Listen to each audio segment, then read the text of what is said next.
Hi friends, இப்போ நம்ம Pandya source பார்க்க போகிறோம். பாண்டிய சோர்ஸில் நம்ம தங்கமயிலோட அப்பாவும் அம்மாவும் வீட்டுக்கு வந்து கூட்டு வந்து உட்கார வச்சோன்னே சம்மந்தியை என்ன மன்னிச்சுக்கோங்கன்னு சொல்லிட்டு அவங்க கேட்க, ஏங்க இது பொண்ணுக்கு இன்ப அதிர்ச்சி கொடுக்குறேன்னு சொல்லிட்டு எங்கள் எல்லாருக்கும் பேரதிர்ச்சி கொடுத்துறீங்கன்னு சொல்லி கேள்வி கேட்குறாங்க. அதுக்கப்புறம் நீங்கள் பண்ணது தப்புப்பான்னு சொல்லல, இவங்க சார்பாக நாங்கள் மன்னிப்பு கேட்குறோம்னு சொல்லிட்டு கையெடுத்து கும்பிட, ஆக மொத்தத்தில் பொய் மேலே போய் எங்கேயோ கொண்டு போய் நிப்பாட்டுறீங்கடா லைஃபை அப்படிங்கிற மாதிரி ஆயிடுச்சு.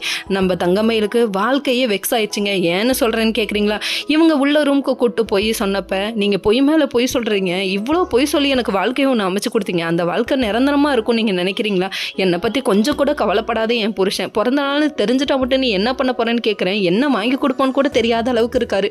இவ்வளோ மோசமான வாழ்க்கையை வாழ்ந்துட்டுருக்கேன், இதில் நீங்கள் வேறு இந்த வாழ்க்கையை காப்பாற்ற இவ்வளோ பொய் சொல்கிறீங்களே அப்படிங்கிற மாதிரி இருக்குது. உண்மைதாங்க, ஒரு பொண்ணுக்கு வந்துட்டு ஹஸ்பண்ட் சரியில்லைன்னா வாழ்க்கையில் அகிலமும் சரியில்லைன்னு தான் அர்த்தம். லைஃப் பார்ட்னர் சூஸ் பண்ணுறது மட்டும் பார்த்து தெளிவாக சூஸ் பண்ணுங்கள். அம்மாவுக்கு பிடிக்கல, ஆட்டுக்குட்டிக்கு பிடிக்கலன்னு நீங்கள் லைஃப்பை பற்றி யோசிச்சிங்கன்னா லைஃப்பில் ஃபீல் பண்ணுவீங்க. அதுக்காக லவ் மேரேஜ் பண்ணவங்க எல்லாருமே சந்தோஷமாக இருக்காங்கன்னு சொல்ல முடியல. லைஃப் பார்ட்னர் தயவு செய்து பார்த்து சூஸ் பண்ணுங்கள். பார்த்த உடனே அட்ராக்ஷனாக வர்றதும் லவ் கிடையாது. கொஞ்சம் தெளிவாக யோசித்து முடிவு பண்ணுங்கள். ஆனால் கல்யாணங்கிறது ஒரு தடவை தானே. கல்யாணம் பண்ணிவிட்டு ஒரு 5 வருஷம் கழிச்சு உருகி லவ் பண்ணி கல்யாணம் பண்ணாலும் 5 வருஷம் கழிச்சு டைவர்ஸ் பண்ணுறது வேஸ்ட்டுங்க. லைஃப்பில் யாராவது ஒரு இடத்துல கண்டிப்பாக விட்டு கொடுத்து தான் போகணும். நீ பெரியாளா நான் பெரியாளான்னு யோசிச்சோம்னா லைஃப்பில் கண்டிப்பாக ஒன்று சேரவும் முடியாது, ஒன்றா இருக்கவும் முடியாது.